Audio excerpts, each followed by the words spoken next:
If you've been feeling like your relationships are shallowing out, you're not alone. In today's digital world, we all face that. We have a lot of communication with a lot of distance still between us. And how is that affecting us? Is it affecting us? Does it affect you in business? Does it affect you in your personal lives? How can we combat that? And what precisely is it that we're all feeling, but sometimes can't really put into words? Well, we're going to see how our digital world maybe is just reducing us to 2D cutouts of ourselves rather than the real live human versions of ourselves that we want people to know.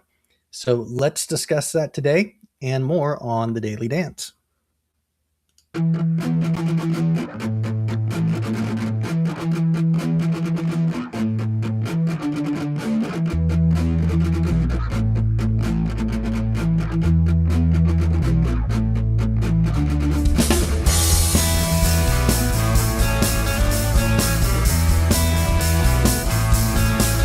Welcome to the Daily Dance with your host, Brad Richardson.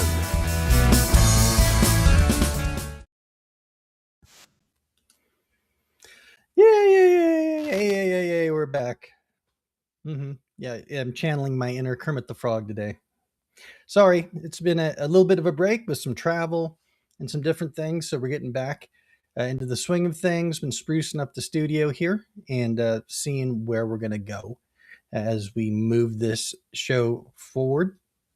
Thank you for joining today. And we're so glad that you're here. If you're not familiar with the Daily Dance is just meant to be a daily, it's meant to be a daily encouragement. Don't laugh. Yes, I know. Semi-daily, sometimes weekly encouragement in business and in life. We try to find ways to navigate the working world mainly in a healthy manner, in a way that improves things for ourselves and those we love and those we care about and those that we work with. And hopefully we love and care about those people too. And the Daily Dance itself, the title comes from the habit of every day. The rule is you get up before you go out of the house, before you start your work day, you do a little dance by yourself, or hey, pull someone else in if you want to, but you do a little dance to the music in your own head to encourage yourself and get yourself in the mood to tackle the day. And so we also do a little daily dance here every day so that you have a second chance to do it. And also, hopefully, if you're at work when you watch this or you have other people around, again, pull them into it. Bonus points if you get your whole department doing a little dance every day. It's silly. It's meant to be. It's us trying not to take ourselves too seriously, to loosen up and get in a mindset where we can go ahead and tackle the day's challenges. So having said that, let's go ahead and do our daily dance.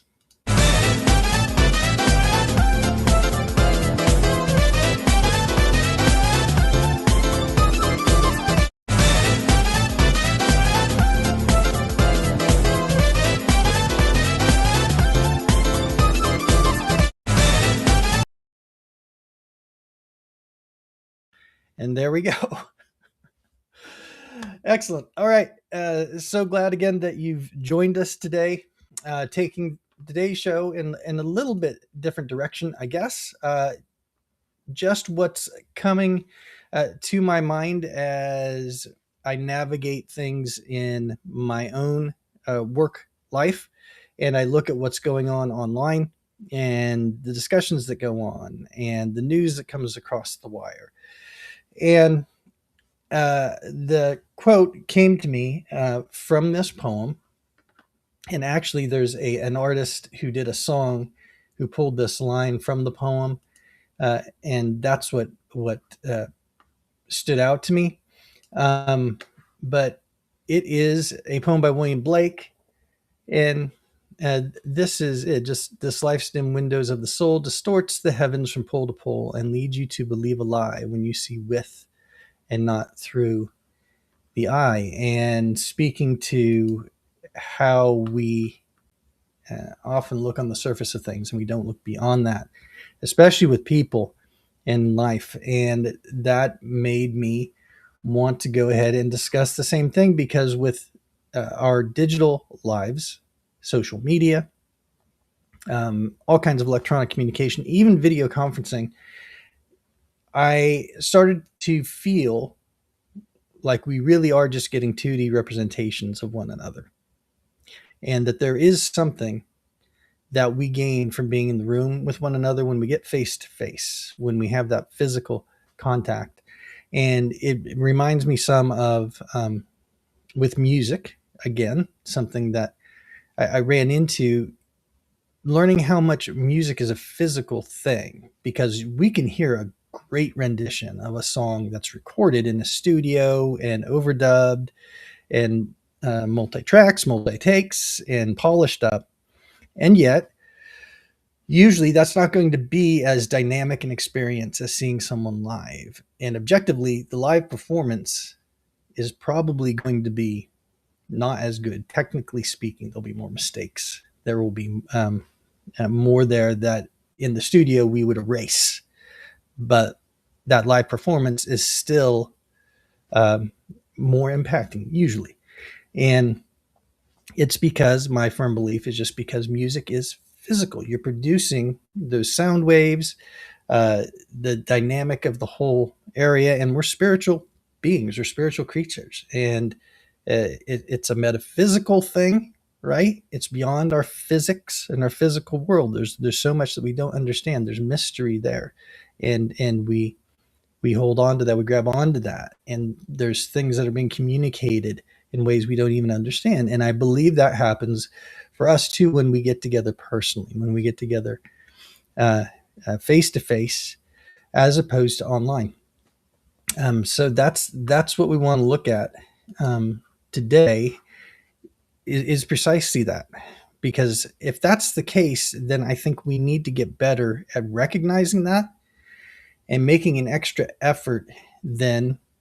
The only thing I can think of to combat that, other than getting face to face, if you're working remote, which I'm a fan of remote work, where it works, by the way. But I think you have to make that extra effort then to really listen and understand and see beyond the surface of things when you're dealing with people online, on the phone, via email. You have to just dial up your listening to 11, I think, and really pay attention to what's not being said as well as to what's being said, right? It all needs to go together. If we're going to not just, what did Bono say, sliding down the surface of things, if we don't want to just slide down the surface of things, then we need to pay attention to each other. We need to listen actively. Active listening, that used to be, I'm sure it still comes up places, it used to be a real big thing in business training, active listening. It's a good phrase. It's a perfectly good phrase and a perfectly good idea. So there we go. And sorry, just making some adjustments here. But so we need to look through instead of that, is what we're trying to get to. And by looking through, I don't mean looking past someone. We want to look and understand more precisely what's going on. Now, so what is happening when this phenomenon is happening? Well, it's objectification, isn't it? And I know that word is loaded because it gets used appropriately with a lot of things online, right? Sexual content and porn and those kinds of things. And we think about that kind of objectification. But I'm thinking, it seems to me that we do this with each other when we just reduce each other to the little avatar, essentially, that we're seeing on screen. And we start dealing with people on that basis. If we're looking just at the surface, it becomes a lot easier to discard what people say. It becomes a lot easier for our relationship to become just transactional instead of anything more meaningful or deeper, because we get so used to seeing movies and ads and everything's 2D, everything's at a distance. And that person that you're talking to now, instead of being a person you're developing a relationship with in the way we used to, you may be just seeing them subconsciously, not intentionally, but subconsciously. You start to see them just as a another image in your life that you're navigating around with. And we do just create objects out of the people in our lives because of the way that we're interacting all the time and the distance we're able to put between ourselves and others. And the irony here is that for many of us, if you're more introverted, whatever, you'd like that distance probably. And I understand that. It can be more convenient. It can be easier, right? It can be a lot easier to deal with people on this basis because real relationships are costly. They demand more of you. And that's kind of my point. That's why this is dangerous and addicting. Because if we can deal with people on just a more transactional basis, that objectification helps us keep distance and these cushions. But couldn't that partially explain the loneliness epidemic going around in our society today? How we have so much communication, yet everyone feels more alone because we're trying to avoid the cost of more intimate relationships. And so it's easier to objectify. And I think we do that with all of our electronic communication, right? Right now you're looking at me, but what am I to you? If we've never met personally, especially, I'm just another voice. I'm just another talking head in a sea of noise, and I'm just another object that you're manipulating, using, listening, however you want to look at it. And that therein lies the danger. Therein lies the danger. So how do we overcome that? Well, it's really a lot of basic old-fashioned wisdom, right? There's nothing new under the sun. So we want to love people and use things, not the other way around. Love people and use things. And I bring it up not because it's any radical thinking, but just because we have to do these things intentionally. And that's my point. It's not just going to happen. We have to, because of the way our world is set up right now, these are things that we have to do intentionally. We're not as dependent on each other as we used to be. We really do live in, if you're in the US, especially in the West, we live in a very affluent society, more than we realize, historically speaking. And it becomes a lot easier to just love things and use people because we don't need people. So now we've got the option. So you have to purpose to love people and use things. You want to treat people well, be kind, want the best for them. And then we use things to serve our purposes. We use things to move ahead in life. We use things to get things done more so than you not using people. We can work with people, but use things. And so that helps to break through the objectification. If you're really focusing on loving people and using things and keeping those things separately and understanding, making sure that you're treating the people that you're interacting with as a person instead of a thing. They're not an object. That's a person with a life, with a story. You're in the most recent chapter of their story right now. You don't know their full story, right? All these things that we talked about that we want to keep in mind. If you're doing that, it's going to help you break through. And then as you're loving people, you're going to get curious and you're going to want to know more about them, understand their motivations. And guess what? As you do that, it helps you do business better as well. It helps you interact better as well. It helps you motivate people better because you understand what makes them tick. So there is a benefit, but you can't focus on the benefit. Otherwise you just start to use them again. It starts to become a manipulation. Just love them. Everything else will take care of itself. If you have a right heart and a right attitude toward the people that you're dealing with on a daily basis, or on any basis, then other things are going to come right. It does come at a cost, but it's worth it. Okay. So love people and use things. And then as you're doing that, yes, look past the surface. Look past the surface. Back to listening to what's not being said is important. Reading between the lines is what we say. Look past the surface. Because if you stay at the surface, they're an object. If you look past the surface, you see a life. And so many benefits to that. You will benefit from that. You will start to see that reciprocated in your relationships. When things get rough in business, you'll have people who stick beside you instead of just discarding you. And hopefully you will do the same.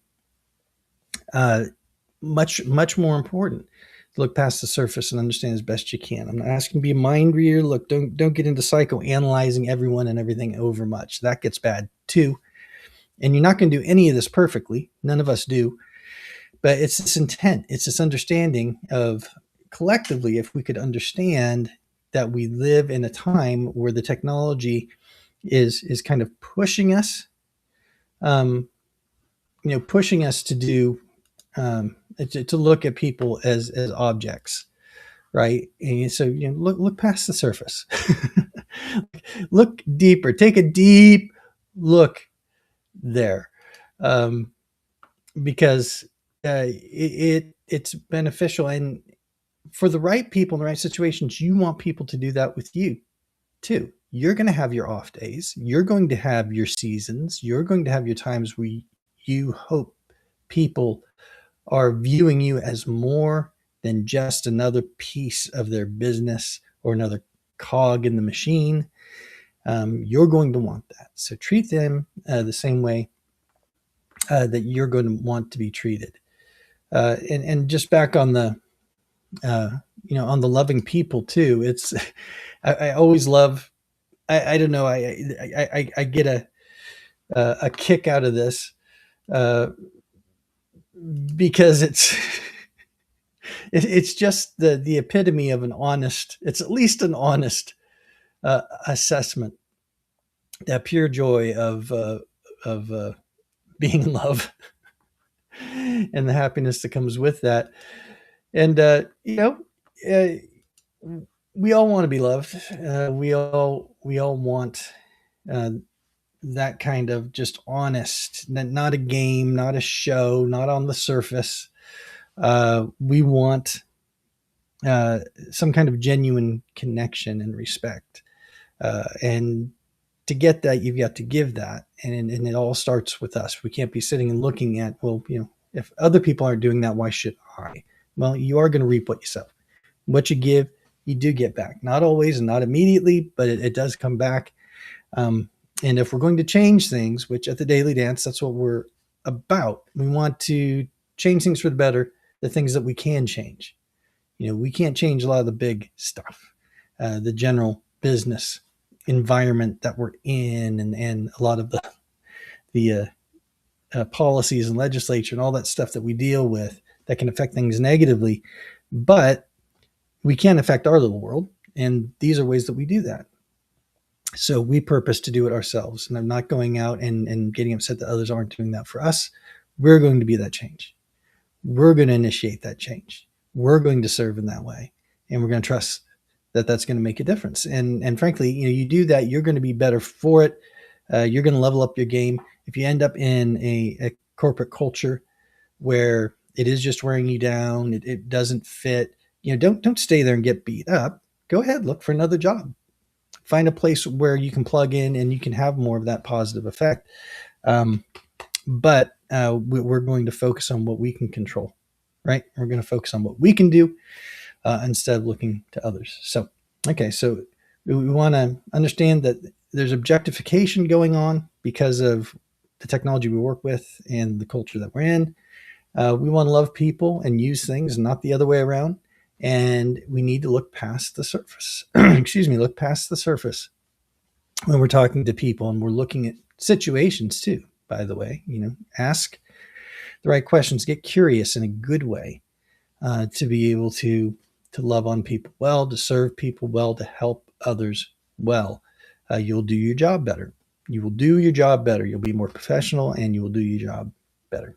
Okay, so homework today. What's our homework? Well, how about take someone to lunch? Take someone to lunch. That's the homework. It's not earth-shattering, I know, but take someone to lunch and have a good, honest conversation. Find out more about them. Get curious in a good way. There's ways to do that while respecting boundaries and making sure you're not prying, but to just find out more about people and the perspective that they have, because we've all got blind spots.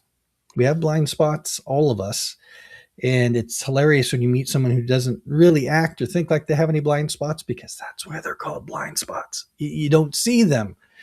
And we need to understand that there's things we don't see. There's things outside of our realm of expertise and experience that we don't even know what we don't know. And that happens at every stage of life, no matter how much experience you have. So if we go in with that curiosity, then understanding the different perspectives around us can help us, can be a safety to us because of our blind spots. And we get to know people, then we develop trust with people. Then life becomes so much more meaningful, doesn't it? Then your work can be so much more meaningful, even if what you're doing isn't your cup of tea, maybe isn't ultimately what you want to be doing. Who you're doing it with can make all the difference in the world. I think we all know that. So developing relationships this way then takes it even to another level. It helps you develop some depth of relationship and give more meaning to what you're doing. And yes, this is a business podcast. This helps business. This helps in how you treat customers, how you treat your coworkers, how you treat those that work for you, how you treat those you're working for. It changes things. And some people won't be changed. Okay. Some people won't get on that track, and that's okay. But working situations always change. They'll move on, or you will. But you can continue to do good where you are by just taking some of these simple steps. And I think it can help us to keep our culture from shallowing out, right? From shallowing out, because that's what I feel a lot of the time. And I think a lot of people that I talk to seem to feel that too, that we have gotten more and more shallow as relationships have become more and more transient. And I'm talking about business relationships. We don't stay in places as long as we did, often not by our own choosing. And so relationships, we don't get into that depth of relationship that you used to have, really just because of proximity and need in companies. Now with everybody coming and going, we tend to be guns for hire, and we tend to take more of that attitude. This is a way that we can combat that. And take someone to lunch, take time to get to know people, take a couple minutes to ask real questions. Think about what real questions you would love someone to ask you about what's going on in your life, right? And then go ahead and have those questions ready. So when you're in a situation where you can have a real conversation, you're set, and you're not left struggling for, what do I say? What do I ask? What's okay to do? Right? So that's my thought for the day, or thoughts, right? Plural. So glad that you've joined us here on the Daily Dance, and that you've given us a chance to have input into your life. I hope that this is beneficial. If it is, please share it with others. Even if it isn't, share it with someone else that you think it might be beneficial to. We do want to be just a daily encouragement. A lot of what we speak about are just reminders of basic principles, but reminders are important. We forget things. We forget, and we lose our discipline. We get distracted and discouraged. And so we try to encourage, remind, train up in ways that you can navigate, especially on the technical side of things. We focus a lot on that because it's a technical world that we live in. But that's what we do. You can find us on multiple platforms. You can find us on Rumble and X, and on YouTube and LinkedIn. And would love it if you would find us on Locals. Would love if you would sign up there, and we could start developing a community where we can have discussions around some of these topics and continue to encourage one another. Again, especially where our work relationships and where we're working can be much more transient these days.